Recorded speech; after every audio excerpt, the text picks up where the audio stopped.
BFF friends, ito si Winona Activities o Winona Abatino, ang inyong FB friend and YouTube channel, Winona Activities. Your friends ay gumawa ng avocado ice cream. Siyempre, bili tayo ng ating avocado at ito ay kutsurahin natin ng mabilis. At talaga naman kailangan ito ay mabilis na mabilis upang matapos ka kaagad makagawa ng ice cream. Ito ay 20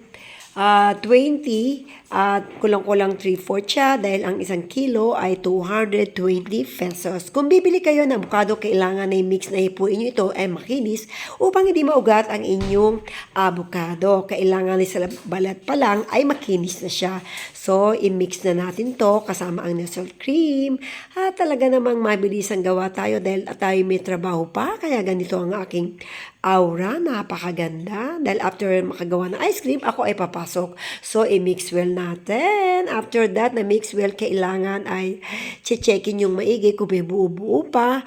At syempre, hahaluan natin ito syempre ng pampakulay. Eka nga, ang buhay kailangan makulay. Ito, ang avocado, anong kulay? Syempre, green! Kailangan magmukhang green. Ito ay Green Leaves product na ako ang nag-aahente nito. Kaya buy na. Makikita nyo sa FB page, ang aking mga ibinibenta ay Green Leaves product. Food coloring, flavorings, essence, seasoning. So, ano pa hinihintay nyo? Contact na sa 0917-45555-880 Winona, the distributor ng all Green Leaves product o mga bakery supply dyan. Shout out!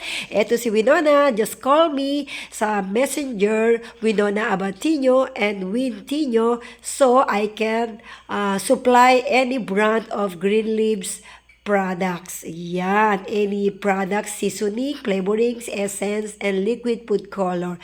So, ang ginamit ko ay powder na green. So, meron din kami liquid food color. So, mga baking supply dyan. Ano pa iniintay nyo? Just call me 0917-4555880.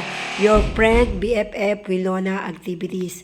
Ayan, itong aking product na to ay makikita nyo rin sa Messenger at sa FB page ko Winona Abatino.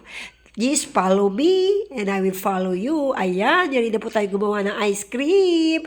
Ready to eat na to. So, every birthday celebration, ako na mismo gumagawa ng ice cream. Homemade ice cream. Ayan, tapos na po yung ice cream natin.